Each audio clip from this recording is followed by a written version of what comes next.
అదే ఆకలి, అలాంటి దాహము కలిగే దేవుని యొక్క వాక్యంలో ఉండాలి. ఆ రోజున నువ్వు నిజమైన అప్పుడు అడుగు వాటికంటే, ఊహించు వాటికంటే అత్యధికంగా ఇచ్చే నా తండ్రి నాలో ఉన్నాడు, నా యేసయ్య నాలో ఉన్నాడు. నమ్ముడు నీ వలనైతే నమ్మువానికి సమస్తము సాధ్యము. ఎప్పుడు అనంటే నీలో ఏరై ఆయన వాక్యము పారినప్పుడు, నీలో నువ్వు అడ్డుగోడలాగా కట్టేసుకుని నీలోకి నీ సమయాన్ని లోకానికి అప్పచెప్పేసి దేవా అని నువ్వు దావీదులాగా మొరపెట్టినా ఉపయోగం లేదు. ఈ అడ్డుగోడలు నీ చుట్టూ ఏమేమవుతుందో తీసి పడేసాయి. నీ జీవితంలో నీ అమూల్యమైన సమయాన్ని దొంగిలిస్తున్న అపవాదిని నీ నుంచి తరిమి కొట్టేసే జీవం కలిగిన వాక్యాన్ని నీలో ప్రవహింపచేయి. ఆ తర్వాత నీ జీవితమే ఊహించనట్టుగా ఉన్నత శిఖరముల మీద తీసుకెళ్ళి కూర్చోబెడతా అంటున్నాడు. కానీ మనమందరం ఏం చేస్తాం? లోకంలో ఉంటాం, లోక మర్యాదకి మనం తలయొగ్గుతాం, దేవుడి దగ్గరికి వచ్చి ఏడుస్తూ ఉంటాం. దేవుడి దగ్గరికి వచ్చి ఏడుస్తూ ఉంటాం. ఏడవంగానే 4 కన్నీళ్ళు రాగానే అమ్మయ్యా నేను ఏడు చేశాను, దేవుడు నా ప్రార్థన వినేసాడు. ఏడిస్తే ప్రార్థన దేవుడు వినడు. నీ పిల్లలు ఏడిస్తే నువ్వు ఇష్టపడతావా? ఏమా ఇష్టపడతావా? నీ కొడుకు ఏడిస్తే మరి ఆయన ఎలా ఇష్టపడతాడు? నువ్వు ఏడిస్తే చదవుతున్నా? నా కూతురు ఏడిస్తే నేను ఇష్టపడతానా? దగ్గరికి తీసుకుంటా. నువ్వు కూడా అంతే, జీవం ఇచ్చిన దేవుడు కూడా అంతే. చేపను అడిగితే పామునిచ్చినా చేపే ఇస్తాడు.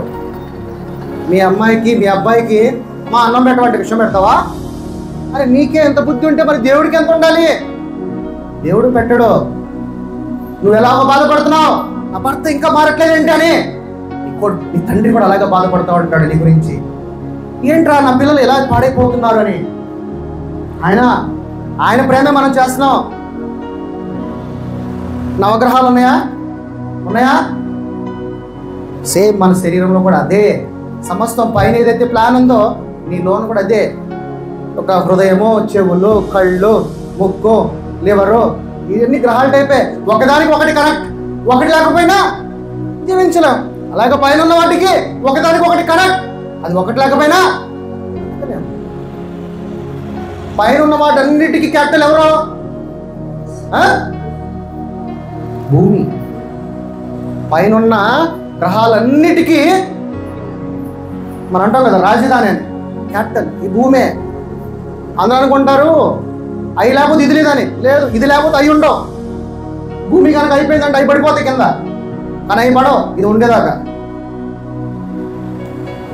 అందుకనే వాక్యము గొప్పదండి. వాక్యాన్ని మీరు నమ్మండి. వాక్యము మనం ఆశీర్వాదాలను నమ్మటం కాదు. ఒకసారి నీవు దేవుని ఆత్మగా ఆయన ద్వారా రక్షింపబడి ఆయన ఆత్మ నువ్వు నూతన సృష్టి జరిగిన తర్వాత నీలో ఉన్నది ఒకదాని తర్వాత ఒకటి నిన్ను నువ్వు వదిలేసుకోవటమే, దేవుని ఆత్మగా తయారవటమే. దేవుని యొక్క స్వరూపం అని చెప్పుకుని కోపము, క్రోధము, గర్వం ఉంటే నువ్వు దేవుని యొక్క స్వరూపం అవుతావు. దేవుని స్వరూపం అంటే సాత్వికుడివై, ప్రేమ కలిగి, కనికరము కలిగి, జాలి కలిగి, దయత్వం ఉండాలి కదా. అప్పుడే నిన్ను ఎంచుకో అంటున్నాడు పౌలు భక్తుడు. నువ్వు అపవాది సంబంధివా, దేవుని సంబంధివా అని. దేవుని సంబంధం అయితే నీలో కనపడవలసిన ప్రేమ ఇది నీలో కనపడాలంటే నీలో ఆయన వాక్యము ఏరై పారాలి. ఏరైన పారానంత వరకు నీలో ఎటువంటి మార్పు జరగదు.